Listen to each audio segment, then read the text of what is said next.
하나, 둘, 셋. 원래 생각이 진짜 많았었는데요.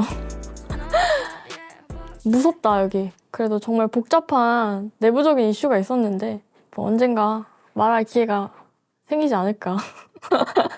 그게 사실 그냥 이렇게 지내면서 심리학 공부를 하게 됐어요. 심리 분석이랑 심리 상담 자격증을 이렇게 공부를 했었어요. 사람들 만날 때라든지 대화를 할 때라든지 또는 혼자 있을 때라든지 좀 여러 가지로 아 이래서 이렇구나, 아 이래서 이럴 수 있구나, 좀 이런 이해가 좀 많이 생긴 것 같아가지고 뭔가 조금이나마 공부를 해보면서 좀 새로 알게 된 것들이 삶에도 영향을 되게 많이 미치는 것 같고 음악에도 많이 미칠 것 같고 아, 이거 말하기가 좀 자꾸 그러네요. 아 그래도 그러니까 이 업계가 좀 어떻게 돌아가는지 좀 그런 거에 대한 이해도 생겼던 것 같고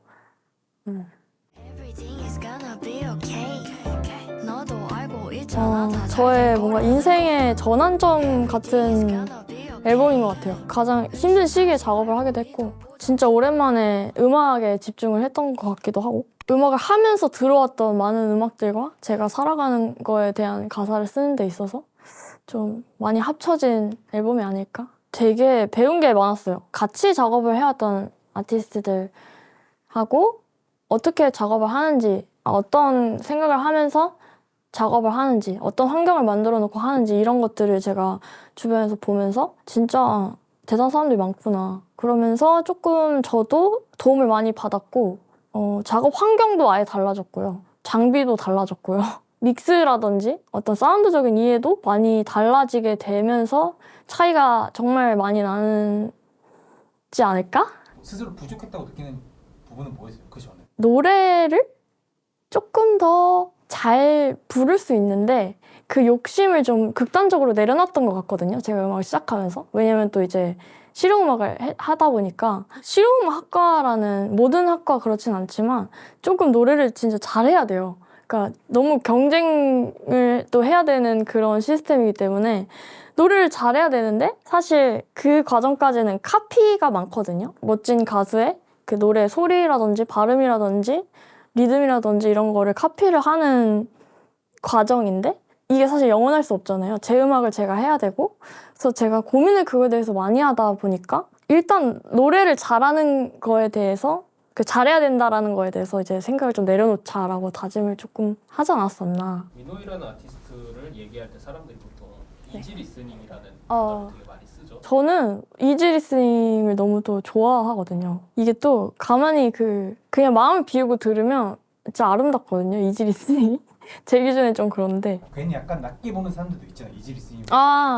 들을 마음만 있으면 좋게 들리기도 하는 것 같아요. 근데 들을 마음이 없으니까 안 들어 약간 이렇게 되는 것 같거든요. 근데 그게 좀 간지러워 했었는데 저도 사실 조금씩 달라지는 것 같아요.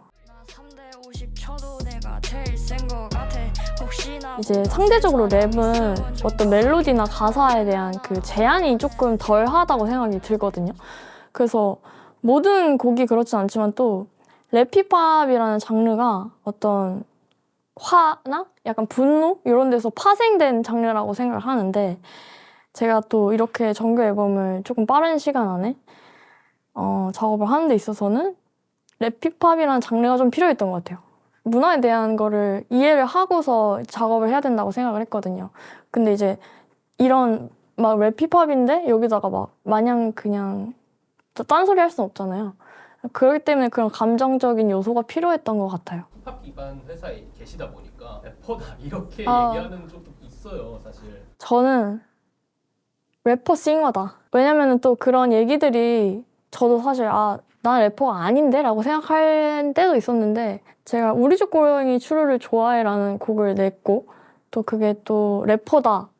좀 이런 수식어들이 조금 생길 수 있는 기회가 마련이 됐던 것 같은데 한편으로 되게 감사하게 생각을 하고 있었고요.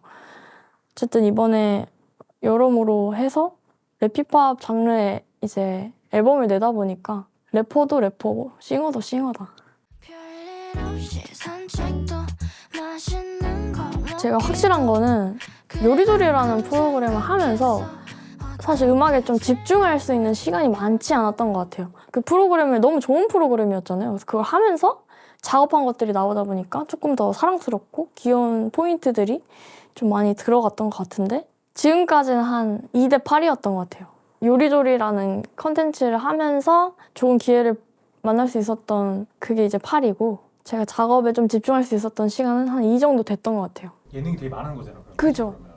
그런 거에 대해서 스트레스 받거나 후회하거나 이런 느낌은 없어요? 요리조리를 찍으면서 되게 힘들었어요. 그게 이미지 소비가 될까 봐 힘들어졌던 건 아니고 오히려 너무 열심히 해서 힘들어졌던 것 같아요. 티는 못 냈지만 사실 부담이 엄청 점점 회차가 거듭할수록 더 커졌었고 제가 공연을 한다거나 어디 갔을 때 그때 당시는 좀 이제 저를 기억해 주시기를 요리조리라는 컨텐츠로 기억하시는 분들도 당연히 계시잖아요. 마이크를 잡고 있는데 헷갈리는 거예요. 집중이 잘 안 되는 그런 상태가 계속됐어가지고 민호이님을 조금 유튜버나 예능인으로 보는 사람들에 대한 생각은 좀 어때요? 똑같이 저는 근데 감사하다고 생각이 드는 것 같아요. 그러니까 어쨌든 좋게 봐주시는 거니까 그렇게 기억을 해주신다고 하더라도 어떤 쪽이든 지금 하고 있는 거에 집중을 하고 싶어요. 컨텐츠적인 것보다도 물론 좋은 프로그램을 만나게 된다면 너무 좋겠지만 좀 당분간은 또는 마음이 다시 이렇게 생길 때까지는 하던 거에 집중을 하고 싶다는 생각이 드는데요. 일단은 계속 만들어뒀던 음악들 들려드릴 수 있으면 좋겠고요. This is my life 재밌게 들어주시면 감사하겠습니다.